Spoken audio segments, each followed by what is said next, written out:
Sem dúvida, a nossa cultura atual é muito caracterizada pelo individualismo. Existe um afã de pensar que somos nós os fatores ou os feitores da realidade que nos circunda. E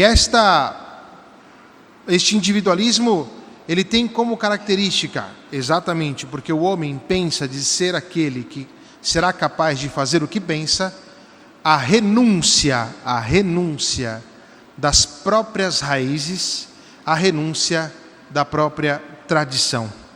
E deste modo, a tentação de querer criar uma realidade nova, segundo o nosso modo de pensar, é uma tentação muito alta e que nós verificamos de maneira muito disseminada dentro do nosso contexto atual. O fato é que esta tentação de querer criar algo novo está completamente ligada ao descumprimento do primeiro mandamento, que significa amar a Deus sobre todas as coisas e só a Ele prestar culto.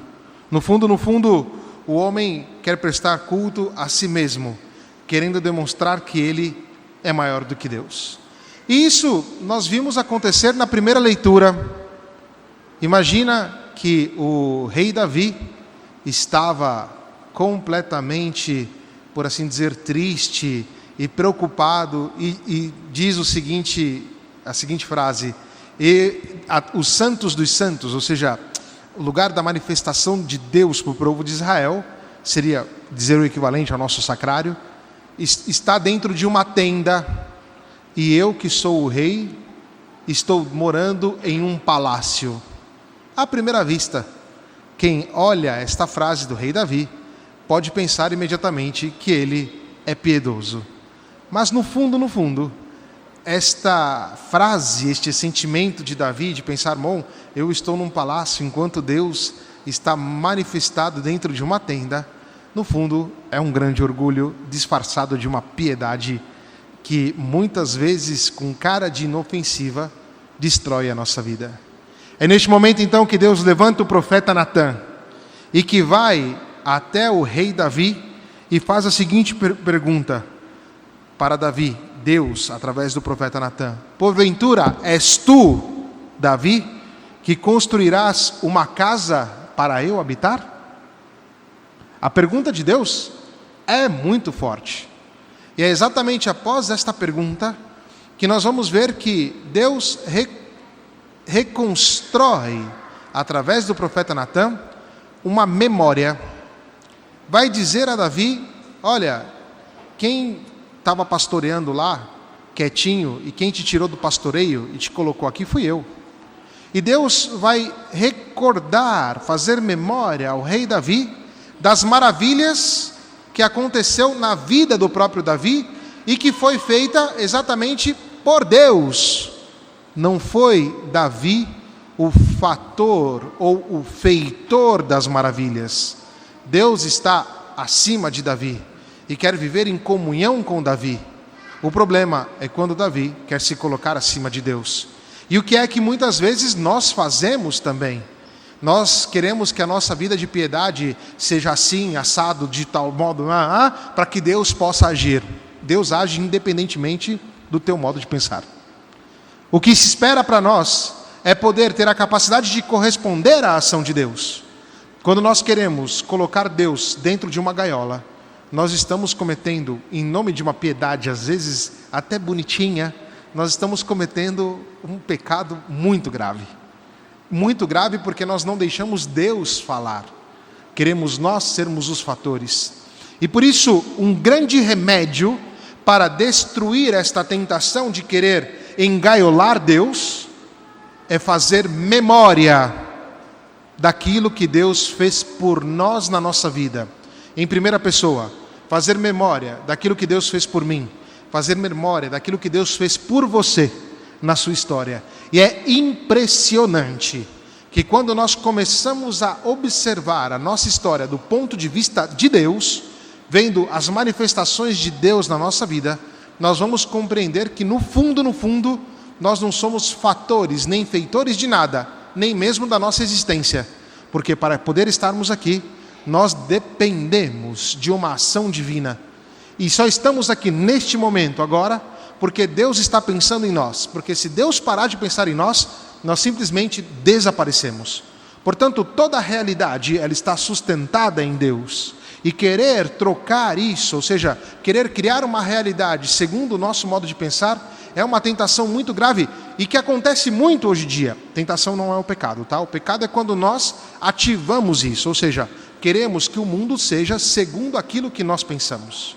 E não é isto aquilo que se pretende de um cristão. Mas, dentro do fazer memória, ou seja, quando nós observamos as memórias, ou melhor, quando nós observamos de maneira memorial as ações de Deus na nossa vida, essas memórias são promissoras. Elas não estão no passado firme lá, parada. Quando Deus age, Ele age sempre em vista de um futuro grande. Portanto, memória está ligada à promessa em Deus. Ou seja, hoje em dia é muito interessante que as pessoas falam muito do passado. Pode observar nas nossas rodinhas, a gente fala muito de coisa do passado. Mas só que muitas vezes as coisas ficam lá no passado. O que Deus faz conosco é algo muito mais profundo, ou seja, Ele nos faz recordar as coisas que aconteceram no passado, mas aquelas situações, aquelas ocasiões, aquelas realidades estão ativas e nos catapultam, essa palavra talvez não é muito bonita, ou seja, nos lança em direção ao futuro, porque a memória de Deus e as ações de Deus são sempre ações que não permanecem no passado, são dinâmicas, elas são eternas e, portanto, elas nos lançam para um futuro. E este futuro, Deus recorda a Davi e vai dizer a ele: caro Davi, você vai morrer, já demonstrando a fragilidade dele. Mas no futuro, constituirei uma pessoa que tomará o lugar do seu trono. E esta promessa, ou seja, a memória que Deus fez, ligada a uma promessa, acontece. E quando acontece? No Evangelho de hoje. Nós vamos ouvir que Maria, diante da manifestação divina através do anjo, ela não é precipitada. Ela tenta compreender aquilo que o anjo está dizendo, que é o que se espera de cada um de nós. Ao perceber as manifestações divinas na nossa vida, compreender aquilo que Deus quer dizer com aquilo, não o que eu penso. O que Deus quer nos ensinar com as situações. Por isso é um grande remédio fazer memória das ações de Deus na nossa vida. Memória essa, e repito e insisto, que vai até o ponto da nossa existência. Se você está aqui, é porque Deus quis você aqui. Você é uma memória de Deus. E uma memória prometente, algo que lança para o futuro. O que Deus quer de você? Isso você precisa meditar. E Maria nos ensina exatamente isso. Ou seja, Maria se coloca diante do anjo em diálogo, de modo inteligente, e dizendo para o anjo, colocando as situações. O que o anjo faz quando traz a notícia de Deus? A memória do seu povo. E vai dizer: o filho que nascerá de ti, o Senhor lhe dará o trono de seu pai Davi. Promessa essa que ouvimos na primeira leitura. Portanto, Maria faz memória daquilo que Deus fez para ela, mas não de modo desconectado do seu povo e da sua herança e da sua tradição. O mundo de hoje, o mundo individualista, egoísta, que quer criar tudo novo, esquece que nós estamos inseridos dentro de uma corrente de heranças que recebemos dos nossos passados. Heranças que permanecem no hoje e nos estimulam e nos proporcionam para o futuro, nos dão a graça de ir adiante. E nós, numa cultura como essa, esquecemos o nosso passado, esquecemos as nossas raízes, esquecemos inclusive de onde viemos. Viemos de Deus, hein? Não viemos do nada. Nós temos uma origem e temos um futuro que é também Deus. Só que este futuro acontece também neste hoje da nossa vida. No fazer memória e no prestar atenção qual que é a promessa de Deus para cada um de nós. E, portanto, esta memória que o anjo faz para Nossa Senhora, repito e insisto, também é um convite para nós fazermos memória daquilo que Deus nos propõe. Agora, o que temos que perceber é exatamente isso, ou seja, Maria não age de modo individualista e nem mesmo de modo egoísta. Ela tem plena consciência de estar inserida dentro de uma tradição, dentro de um povo. As pessoas hoje, por exemplo, muita gente veio conversar comigo essa semana e me disse uma coisa que eu também percebi. Padre, parece que não tem o clima de Natal.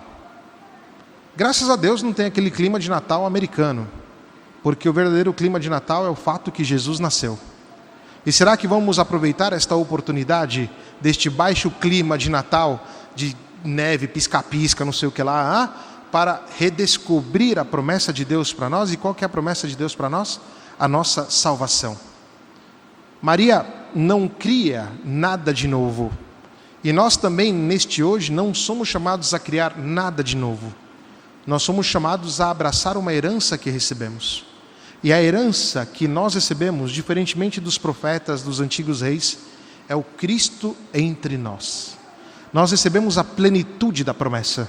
Nós recebemos a grandeza daquilo que muitos queriam ver, que muitos queriam ter ouvido, que muitos queriam ter tocado. E nós no hoje podemos ver, ouvir e tocar esta promessa. Esta promessa que faz memória da nossa vida, memória da nossa salvação, e que é uma promessa que faz memória também de um futuro. O futuro da vida beata, da vida com Deus, que não acontecerá quando morreremos. Este futuro da vida beata, da vida com Deus, acontece exatamente hoje, quando nós temos a graça de abraçar aquilo que Deus deu para nós. Portanto, a promessa para o cristão é sempre algo muito novo, é algo que dá uma novidade na nossa vida e está inserida dentro da plenitude que nos foi concebida, que nos foi dada, que é o Verbo feito carne. Fazendo memória, nós abraçamos a promessa que o povo ficou tanto esperando e que nós já temos para nós. E São Paulo vai nos dizer exatamente isso na carta aos Romanos, dizer que a partir da obediência da fé, o que é a obediência da fé? É a obediência de Cristo, que nos dá o caminho, que nos dá as palavras, que nos dá o ser, para podermos abraçar esta realidade profunda e caminharmos em direção ao profundo e ao futuro da nossa vida. E se pensarmos bem, isto para nós é um grande privilégio. É escapar dessas ideias muito redutivas de cristianismo para abraçar aquilo que é próprio do ser cristão, ou seja, a amizade com Deus. A amizade é essa que passa pelo Verbo encarnado, que passa por Cristo.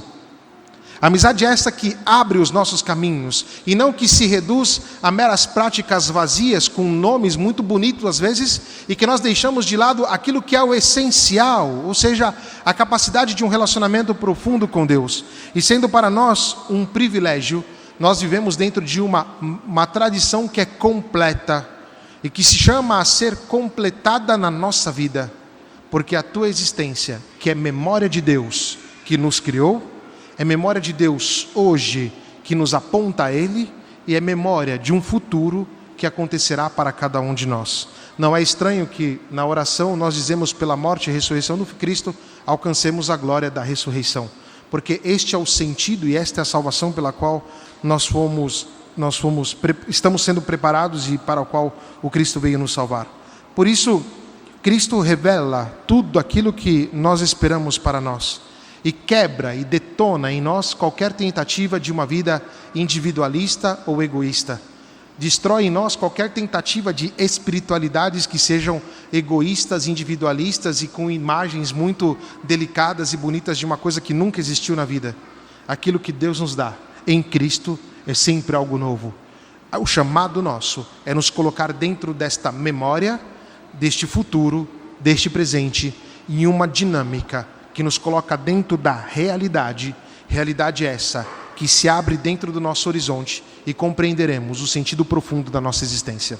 Que Maria Santíssima, que nos ensinou hoje a ter memória, a olhar o futuro e fazer a vontade do Pai, faça-se em mim segundo a vossa palavra, nos ajude.